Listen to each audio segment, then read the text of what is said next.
Hello friends, I hope आप सभी अच्छे होंगे। मैं भी अच्छी हूँ। तो जैसा कि आप सभी को पता है कि मेरा 18 नवंबर को CHSL 2024 का मेंस था। मैं भी CHSL 2024 मेंस में अपीयर हुई थी। मेरा भी मेंस कंप्लीट हो चुका है। तो चलिए मैं आपको मेरा एक्सपीरियंस कैसा रहा मेंस का और मेरा मेंस का पेपर, मेरा क्या रिव्यू है मेंस के पेपर को लेके, वो मैं आपके साथ शेयर करती हूँ। तो जैसा कि आपको पता ही है कि जो CHSL का मेंस होता है वो 2 शिफ्ट में होता है। शिफ्ट 1 जो 9 से 11:15 तक चलती है और शिफ्ट 2 होती है वो 2 बजे से लेकर 2:30 और 3 बजे तक जाती है। शिफ्ट 1 9 बजे से शुरू था, जिसमें मैं मेरा सेंटर जो था वो मेरे घर से वॉकिंग डिस्टेंस पे था। तो मैं 8 बजे तक अपने घर से गई थी और मैं 8:15 तक सेंटर पे पहुंच गई थी। इसके बाद 8:30 तक एंट्री हुई। इसके बाद रजिस्ट्रेशन हुआ। देन हम लोगों को एक कमीशन की कॉपी मिलती, जो जो जैसा प्री में होता है, जैसा प्री में पैटर्न होता है सेम वही पैटर्न था। इसके बाद 9 o'clock पे हम लोग का पेपर शुरू हुआ।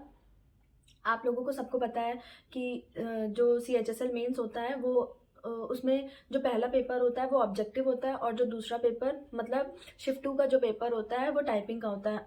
अब जो पहला पेपर था उसमें सेक्शन 1 में मैथ्स और रीजनिंग पूछा गया था। तो मैथ्स और रीजनिंग का लेवल ईजी था। ईजी जब कहेंगे मॉडरेट भी नहीं था, बस 1-2 क्वेश्चंस अगर मैथ्स में देखे जाएं तो वो कैलकुलेटिव थे। इसके और पेपर इजी था मैथ्स का। इसके बाद रीजनिंग भी काफ़ी इजी थी, चाहे वो सीरीज का क्वेश्चन हो, टेबल का क्वेश्चन हो, सब कुछ इजी था। और मैंने क्वेश्चंस कितने अटेम्प्ट किए, तो ऑल इन ऑल मैंने 57 क्वेश्चंस अटेम्प्ट किए 60 में। इसके बाद सेक्शन टू में इंग्लिश और GS होता है, जिसमें इंग्लिश के 40 क्वेश्चंस और GS के 20 क्वेश्चंस होते हैं। इंग्लिश भी इजी थी, वोकैबुलरी से ही हम लोग हमेशा डरते हैं। वोकैबुलरी भी काफ़ी अच्छा था, बस एक वर्ड था जो थोड़ा नया था, वो था डिंगी।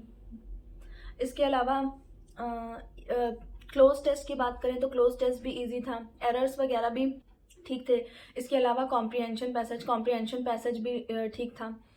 इसके बाद जीएस में करंट अफेयर जैसा कुछ था ही नहीं। करंट अफेयर 2021 और 2022 का पूछा था और GS भी अच्छा था। स्टेटमेंट्स में क्वेश्चन पूछे थे। मैंने इंग्लिश में 39 क्वेश्चंस किए थे 40 में और जीएस में 19 क्वेश्चंस किए थे 20 में। तो ऑल इन ऑल मैंने 58 क्वेश्चंस किए थे 60 में। इसके अलावा कंप्यूटर भी अच्छा था। कंप्यूटर इजी तो नहीं कहेंगे, बट कंप्यूटर थोड़ा सा कंफ्यूजिंग था। मैंने उस कंप्यूटर में भी 14 क्वेश्चंस अटेम्प्ट किए हैं 50 में। जिसे कंप्यूटर की बेसिक नॉलेज है उसके लिए पेपर ठीक था। हाँ, मैंने कुछ तुक्के भी मारे हैं इस पेपर में। जो पेपर का ऑल इन ऑल लेवल था वो अच्छा था। पेपर मैथ्स काफ़ी इजी थी। इसका मतलब है कि जो पेपर की कट ऑफ होगी वो काफ़ी हाई जाएगी, क्योंकि पेपर टफ नहीं था। जैसे CHSL प्री का पेपर काफ़ी हार्ड आए थे, उस तरीके से CHSL मेंस का पेपर काफ़ी इजी था। इसका मतलब है कि कट ऑफ ज़्यादा जाने के बहुत ज़्यादा चांसेस हैं। इसके बाद बात करते हैं टाइपिंग की। तो टाइपिंग में आपका लक बहुत मैटर करता है कि आपको कैसा कीबोर्ड मिल रहा है। मेरी बात करें तो टाइपिंग मुझे जो कीबोर्ड मिला था वो बहुत ज़्यादा हार्ड था। इतना ज़्यादा हार्ड था कि उसमें 4 से 5 बार मारने पर 4 से 5 बार लिटरली मारने पर, नॉट क्लिक करने पर, मारने पर वो कीबोर्ड चल रहा था।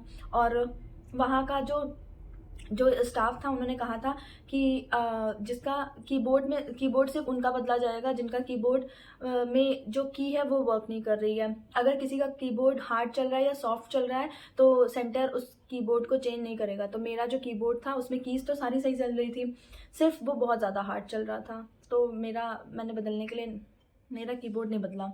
मेरे 1500 के अप्रॉक्स की स्ट्रोक्स हुए थे। तो टाइपिंग का मुझे कुछ भी नहीं है। टाइपिंग बहुत ज़्यादा बेकार थी, बहुत ज़्यादा। मैंने अपना बेस्ट दिया था। यहाँ पे जब मैं घर पे टाइपिंग की प्रैक्टिस करती थी तो मैं अपना पैरा कंप्लीट कर लेती थी विद 5% एरर और लेस देन इट। बट वहाँ पर कीबोर्ड इतना ज़्यादा था, मेरा पैरा भी कंप्लीट नहीं हुआ था। मेरा पैरा इनकम्प्लीट रह गया था। तो मिलते हैं नेक्स्ट वीडियो में।